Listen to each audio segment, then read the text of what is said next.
Et coucou tout le monde, j'espère que vous allez bien. Avant de lire la question suivante, je vous remercie juste à nouveau de vos retours, de votre présence et de continuer à participer en m'envoyant des questions. Tout ça c'est super chouette, ça fait vivre la chaîne, ça fait vivre mon travail, ça fait vivre ma passion. Donc vraiment sans vous il n'y aurait pas grand chose que je pourrais faire.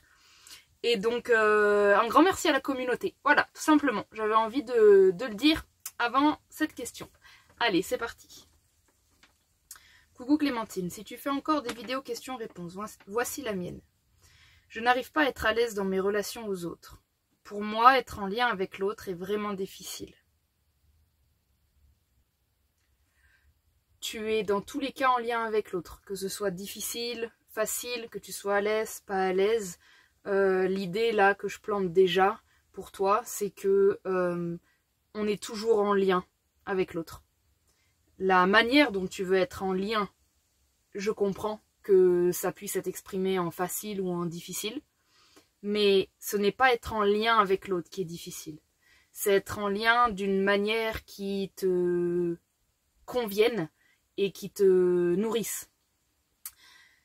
Et c'est important cette petite distinction que j'amène dès la première phrase, parce que sinon ton système va continuer à croire que c'est lorsque quelque chose se passe bien dans la relation qu'on est en lien, et si quelque chose se passe mal dans la relation, on n'est plus en lien. Donc on a déjà une peur avant même que la relation ait commencé, on a une peur de cassure de lien, puisque dans ton système tu exprimes que le lien peut ne pas être, puisque être en lien est difficile, ça veut dire que tu fais exister l'idée qu'on puisse ne pas être en lien.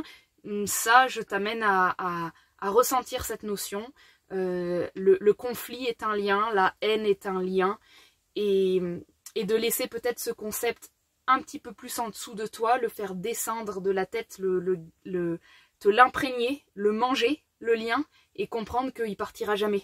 Tu es lié à nous tous, que tu le veuilles ou non, c'est la nouvelle du jour. Tu es absolument lié à chacun d'entre nous sur cette planète, et c'est important que tu l'entendes. Pourtant, j'ai le contact facile. Donc là, tu exprimes le paradoxe. Pourtant, j'ai le contact facile.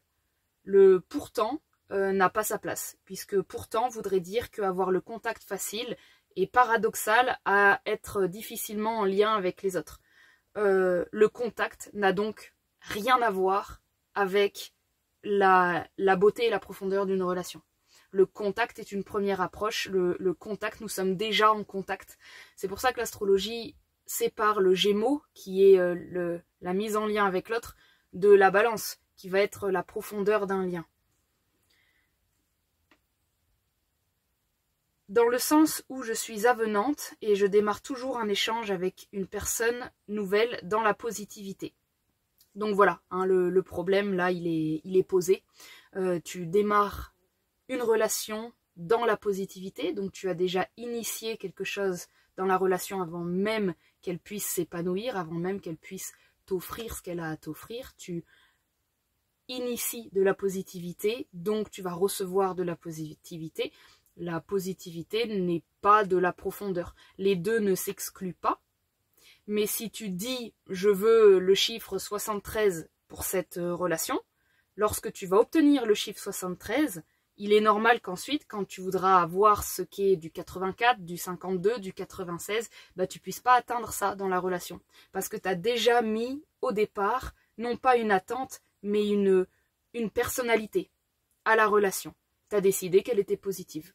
D'autres personnes font la même chose en décidant que de base, la relation sera négative. Toi, tu fais le positif. C'est pas mieux que le négatif. C'est une couleur du lien que tu as décidé de donner parce que tu penses que s'il n'y a pas de positif, il n'y a pas de lien. Ce qui t'empêche d'aller explorer le négatif dans un lien, c'est-à-dire la profondeur. Puisque lorsque tu vas en profondeur dans un lien, ça veut dire que tu n'explores pas que la facette A. Tu explores la B, la C, la D, etc. Et ça, dans ton système, c'est un risque que le lien se perde.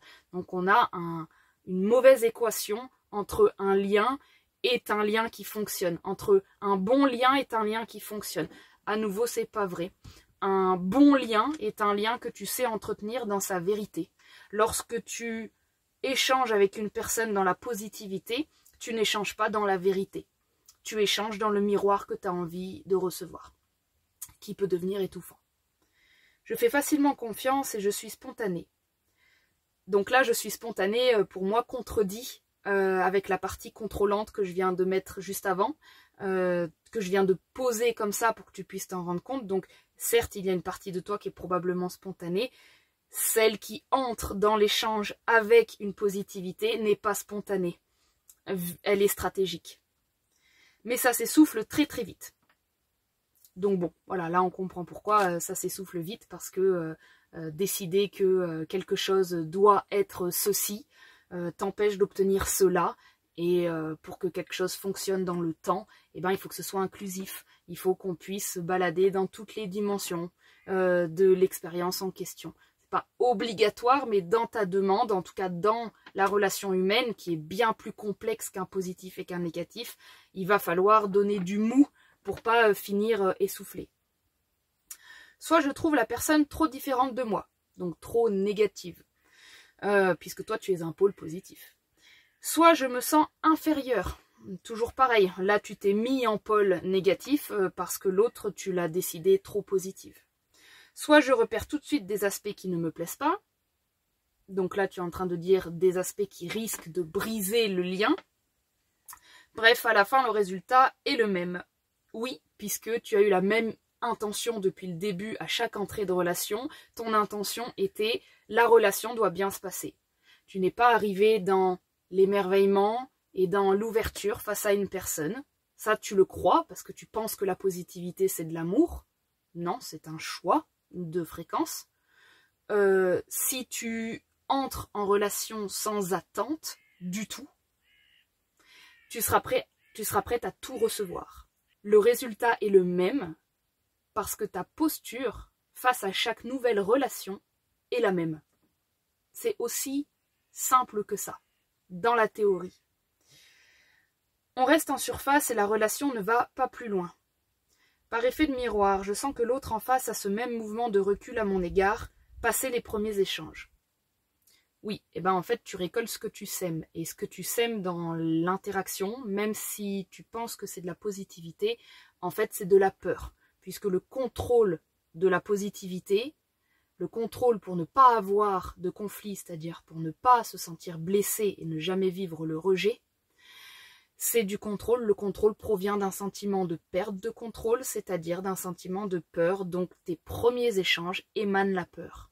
Ce que tu vas recevoir en face, sous toutes ses formes, peu importe que ce soit quelqu'un qui soit comme toi, différent, ça n'a pas d'importance. La relation finira à un moment par te prouver que la réalité que tu as créée, c'est bel et bien la tienne, d'une manière ou d'une autre. Il y a un mouvement de recul, comme tu dis, comme si ça symbolisait un petit peu la surprise.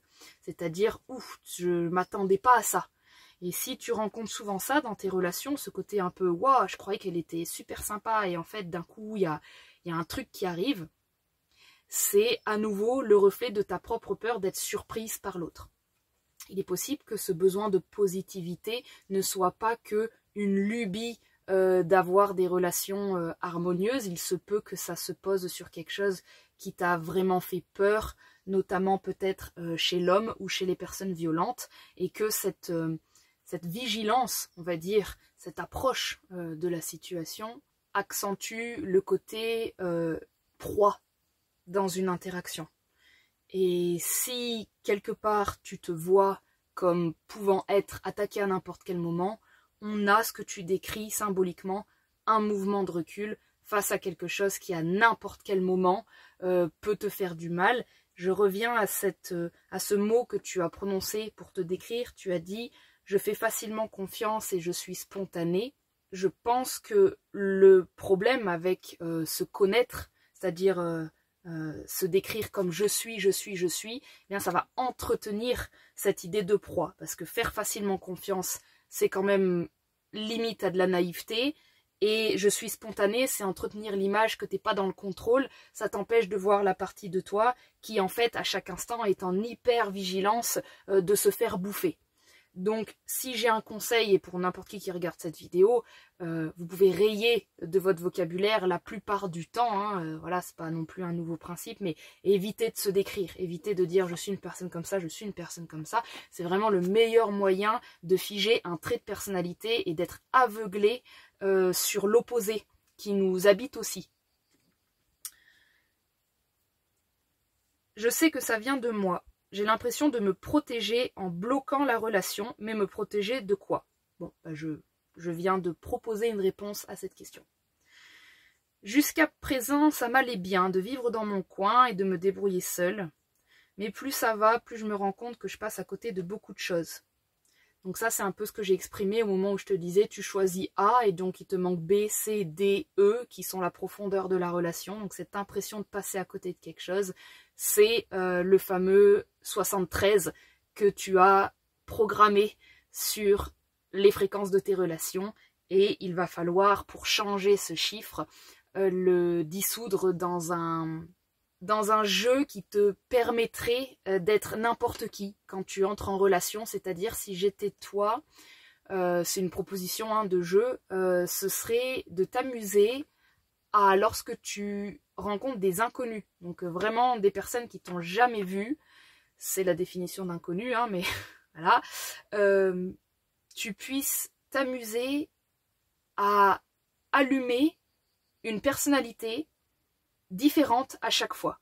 Comme si en toi, et c'est bien pour ça que tu sens qu'il y a beaucoup de choses à côté desquelles tu passes, ça veut dire que tu es en lien avec ce beaucoup de choses en toi, hein, la danseuse, la fille, l'homme, la forte, celle qui chante et qui fait n'importe quoi, il y a un côté un peu faux-folle en toi qui a vraiment envie là de s'exprimer sans peur, sans crainte, ce côté un peu, vraiment bonne pote avec tout le monde. Et ben c'est parce que tu te sens en lien avec tout ça que ça te pèse. Donc c'est juste une nouvelle preuve un peu symbolique que tu vois, j'arrive même à trouver du lien là où en apparence il n'y en a pas. Ça veut dire que les liens sont invisibles. Ça veut dire qu'on a besoin, nous, de prononcer le mot lien pour faire la connexion entre deux choses, mais sur un autre point de vue, tout est tout le temps lié. Ça veut dire que tu es beaucoup plus que ce que tu montres et que tu sens très fortement les liens à ces autres dimensions et ils sont en train de faire pression pour avoir le droit de sortir.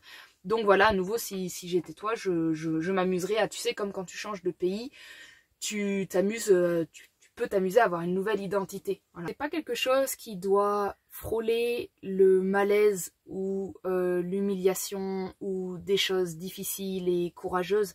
Ça peut être des mini-attitudes cachées, c'est-à-dire que je pense que tu es déjà le genre de personne qui prend de manière métamorphique l'attitude que l'autre souhaite voir. Tu prends déjà toutes les attitudes que l'autre souhaite voir dans la positivité.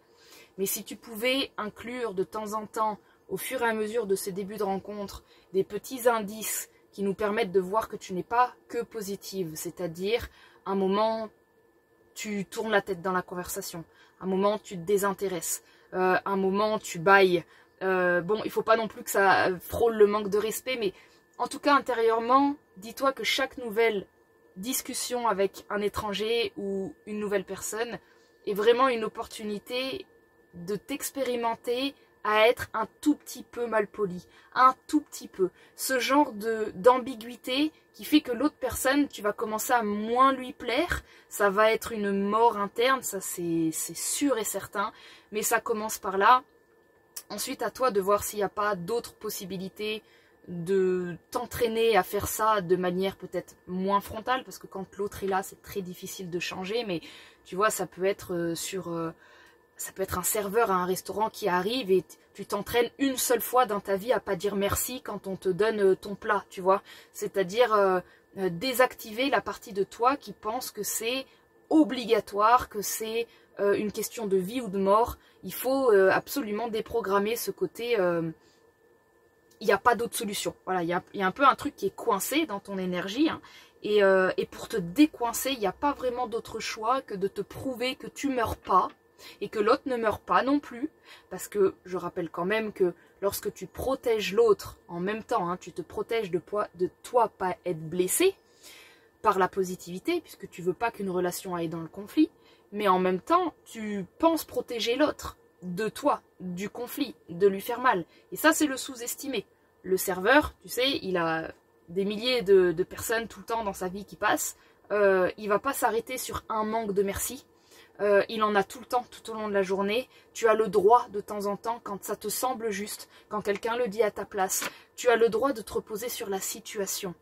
Tu n'es pas obligatoirement celle qui tient le pilier des merci, bonjour, oui, je vous en prie. Tu peux aussi de temps en temps te reposer sur les autres pour le dire à ta place, pour qu'il y ait une harmonie, l'univers marche beaucoup comme ça, quand il y en a un qui s'éteint quelque part, qui rentre dans son intérieur, si la situation nécessite un merci, il trouve un substitut. Soit c'est quelqu'un d'autre qui va le dire à la table, soit le serveur d'un coup il est appelé, il tourne la tête. J'arrive dans l'ordre du détail juste pour te montrer à quel point tu contrôles quelque chose qui n'a pas lieu d'être. Une relation, laisse-la se créer sur du malentendu, laisse-la se créer sur de la chose imparfaite, laisse le brouillon du tableau te surprendre finalement. Plutôt que être surpris par la personne parce que tu as des attentes, laisse-toi surprendre par la situation. Regarde ce qu'elle va t'offrir, elle va pas t'offrir que du positif, mais tu vas pouvoir ressentir des choses dans le corps. Tu vas pouvoir ressentir ce que ça fait de pas dire merci. Tu vas pouvoir ressentir ce que ça fait de pas sourire, alors que c'est une situation qui exige le sourire. C'est une véritable libération interne, ça veut pas dire que c'est le but in fine de l'humanité de terminer à faire la gueule et à jamais dire merci, mais c'est un passage obligatoire pour déconditionner la croyance que tu es obligé de le faire. Voilà. Ma solitude ne me pèse pas, j'aime beaucoup ça, un peu trop même, mais je ressens un manque à gagner de ne pas connecter avec d'autres réellement et me lier d'amitié. Comment faire pour sortir de ce schéma? Donc, je vais juste terminer sur ta dernière phrase. On ne sort pas d'un schéma, tout comme on ne sort pas d'un lien. Tu es ad vitam aeternam connecté à la personne dont tu crois que le lien est rompu. Tu es connecté d'une certaine manière qui nous dépasse. Cette personne peut sortir de ta réalité, elle peut ne plus être là, mais le lien, il est là. Donc, on ne sort pas d'un lien et on ne sort pas d'un schéma. C'est en tout cas quelque chose que tu aurais peut-être besoin d'aller explorer du coup de manière inverse, qui est tant qu'à faire, puisque je suis coincée dans un monde où je suis connectée avec tout le monde et que je suis dans mes propres schémas qui me définissent, autant m'amuser à l'intérieur plutôt que d'avoir ce mouvement qui est la sortie de ton monde. Habite-le, tout comme tu dois habiter ton corps. Sortir d'un schéma, c'est la sorte de langage qui est réservé au mental. Le mental te fait croire que tu peux sortir de la matrice, le mental te fait croire que tu peux sortir de quelque chose. Il est tout le temps en fuite de la souffrance. Alors que habiter ton monde, habiter tes schémas, habiter tes liens, c'est un pouvoir de les transformer de l'intérieur. On ne transforme rien sans ressenti. Pour ressentir, il va falloir que tu puisses accepter de te laisser traverser par beaucoup plus de dimensions de toi-même en présence de l'autre. À toi de t'en faire un objectif, un jeu, quelque chose à ne pas trop prendre au sérieux, dans lequel tu te dis à partir de maintenant, les 3 mois qui arrivent, je fais en sorte de développer un courage. Je demande à ma conscience de développer un courage qui va me surprendre. Voilà, tu te programmes. Hein. Tu sais, moi je fais de la reprogrammation astrologique, ça part de ça. Ce n'est pas plus compliqué que ça. C'est ce que je fais dans ma propre vie quand j'ai envie que les choses changent. Je me programme. Donc tu le demandes simplement et tu le souhaites aussi de manière corporelle, c'est-à-dire ça provient d'un besoin. Et ce besoin de courage, eh ben, tu le confies et tu dis maintenant je m'en occupe plus. Par contre, lors des situations où je vais en avoir besoin pour m'expérimenter différemment dans des débuts de relation, alors je fais confiance que ce courage arrive et lorsque je le perçois, je l'amplifie. Il y a une action, c'est pas juste l'extérieur qui arrive et t'offre sur un plateau d'argent. Cela dit, si tu demandes à ce que le courage descende, il va descendre un peu plus. Ce sera à toi de le choper un peu plus et de le faire descendre et de te laisser habiter là-dedans. Voilà, je te remercie pour ta question. J'espère que ça a pu te donner des pistes et puis des bisous. Ciao.